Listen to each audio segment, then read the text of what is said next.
Uzama Artaseti Panamuna Osorkon II was a pharaoh of the 22nd dynasty of ancient Egypt and the son of Taklot I and Queen Karpes. He ruled Egypt around 872 BC to 837 BC from Tanis, the capital of this dynasty. After succeeding his father, he was faced with the competing rule of his cousin, King Hasizereh, who controlled both Thebes and the western oasis of Egypt. Osorkon feared the serious challenge posed by Hasizer's kingship to his authority, but when Hasizer conveniently died in 860 BC, Osorkon II ensured that this problem would not recur by appointing his own son Nimlotsi as the next high priest of Amun at Thebes. This consolidated the pharaoh's authority over Upper Egypt and meant that Osorkon II ruled over a united Egypt. Osorkon II's reign would be a time of large-scale monumental building and prosperity for Egypt. According to a recent paper by Carl Janssen Winkeln, King Hasizereh and his son, Du, were only ordinary priests of Amun, rather than high priests of Amun, as was previously assumed. The inscription on the Coptoslid for Du, Hasizereh's son, never once gives him the title of high priest. This demonstrates that the high priest Hasizer, who served as attested in statute CGC 42225, which mentions this high priest and is dated explicitly under Osorkon II, was in fact Hasizer B. The high priest Hasizer B served Osorkon II in his final 3 years. This statue was dedicated by the letter writer to Pharaoh Hor IX, who was one of the most powerful men in his time. However, Hor IX almost certainly lived during the end of Osorkon II's reign, since he features on Temple J in Karnak, which was built late in this pharaoh's reign. Along with the serving high priest Taklot F, Hor IX later served under both Shoshenq III, Padibast I and Shoshenq VI. This means that the high priest Hasizer mentioned on statute CGC 42225 must be the second Hasizer, Hasizer B. Foreign policy and monumental program. Despite his astuteness in dealings with matters at home, Osorkon II was forced to be more aggressive on the international scene. The growing power of Assyria meant the latter's increased meddling in the affairs of Israel and Syria, territories well within Egypt's sphere of influence. In 853 BC, Osorkon's forces, in a coalition with those of Israel and Byblos, fought the army of Shalmaneser III at the Battle of Karka to a standstill, thereby halting Assyrian expansion in Canaan for a brief while. Osorkon II devoted considerable resources into his building projects by adding to the Temple of Bastet at Bubastis, which featured a substantial new hall decorated with scenes depicting his said festival and images of his queen Karamana. Mutamhat was another of his wives. Monumental construction was also performed at Thebes, Memphis, Tanis and Leontopolis. Osorkon II also built Temple J at Karnak during the final years of his reign, which was decorated by his then-serving high priest Taklot F. Taklot F was the son of the deceased high priest Nimlotsi, thus Osorkon II's grandson. All of Osorkon II's sizable stone statues are now known to represent reused works of earlier periods which were only reinscribed for Osorkon II, including the famous Cairo, Philadelphia statue of Osorkon II. Osorkon II was the last great 22nd dynasty king of Tanis who ruled Egypt from the Delta to Upper Egypt, because his successor, Shoshenq III, lost effectively control of Middle and Upper Egypt in his 8th year with the emergence of King Padibast I at Thebes. Many officials are datable under Osorkon II. Ankh-Nefer was inspector of the palace. Parnmani probably was his chief physician. Jejehutuafink was 4th prophet of Amun. Bakenkhons was another prophet of Amun under that king. Reign length. Osorkon II died around 837 BC and is buried in Tumenati at Tanis. He is now believed to have reigned for more than 30 years, rather than just 25 years. The celebrations of his first said jubilee was traditionally thought to have occurred in his 22nd year, but the Hebsed date in his great temple of Bubastis is damaged and can also be read as year 30. As Edward Winter notes, the fact that this king's own grandson, Takelot F, served him as high priest of Amun at Thebes as the inscribed walls of Temple J prove, supports the hypothesis of a longer reign for Osorkon II.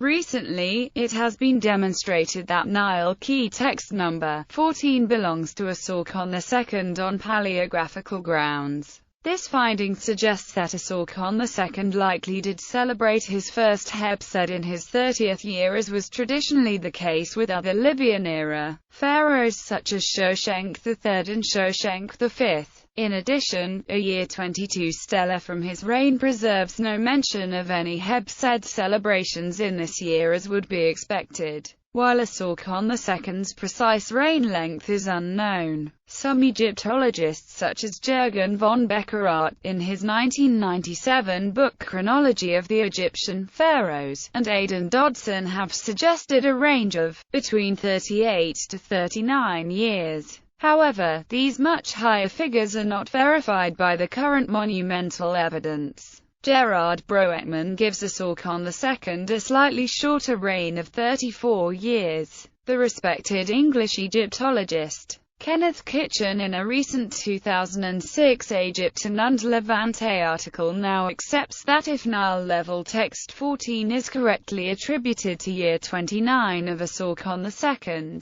then the reference to Osorkon said festival jubilee should be amended from year 22 to year 30. Kitchen, in turn, suggests that Osorkon II would have died shortly after in his year 31. Marriages and children. Osorkon II is known to have had at least 3 wives. Isatemkeb is known to be the mother of a daughter named Chispasperu, who was married to the high priest of Ptah Takelot B. Jedmatizak IV was the mother of the high priest of Amun Nimlot C. Nimlot C was a son of Osorkon II and the father of Takelot F. Takelot II. Queen Karamana is the best known of Osorkon's wives. Karamana was the mother of at least 2 sons and 3 daughters. Prince Shoshenq D. was high priest of Ptah. Prince Hornecht was the high priest of Amun in Tarnis. Osorkon II appointed Hornecht as the chief priest of Amun at Tarnis to strengthen his authority in Lower Egypt. However, this was clearly a political move since Hornecht died prematurely before the age of 10. Princess Tasha Kepa may have served as God's wife of Amun during the reign of Takelot III. Princess Karamana C., who may be identical to Karamana Meritmut, a God's wife of Amun. Princess Ta-Irma. Other possible children attributed to Osorkon II include his successor Sheshonq III and the king's daughter Tentsepa, the wife of General Tahujanq Hef, who was himself a son of Nimlot C, and hence a grandson of Osorkon II.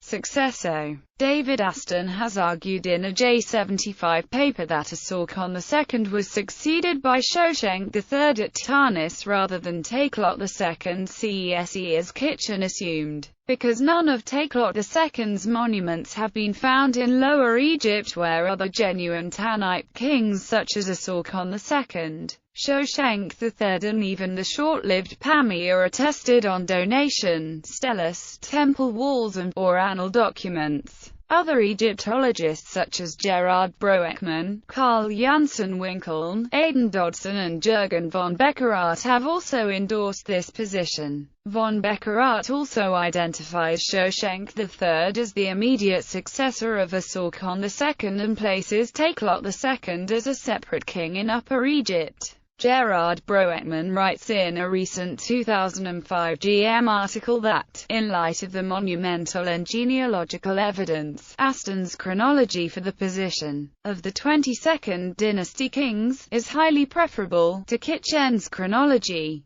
The only documents which mention a king Takelot in Lower Egypt, such as a royal tomb at Tanis, A Year 9 donation stela from Bubastis and a heart scarab featuring the Nomen, Takelot Muryamun, have now been attributed exclusively to King Takelot I by Egyptologists today, including Kitchen himself. The English Egyptologist Aidan Dodson, in his book The Canopic Equipment of the Kings of Egypt, observes that Shoshenq III built a dividing wall, with a double scene showing Osorkon II and himself, each adoring an unnamed deity, in the antechamber of Osorkon II's tomb. Dodson concludes that while one may argue Shoshenq III erected the wall to hide Osorkon II's sarcophagus, it made no sense for Shoshenq to create such an elaborate relief if Takelot II had really intervened between him and Osorkon II at Tarnis for 25 years. Unless Shoshenq III was Osorkon II's immediate successor, Shoshenq III must, hence, have wished to associate himself with his predecessor, Osorkon II.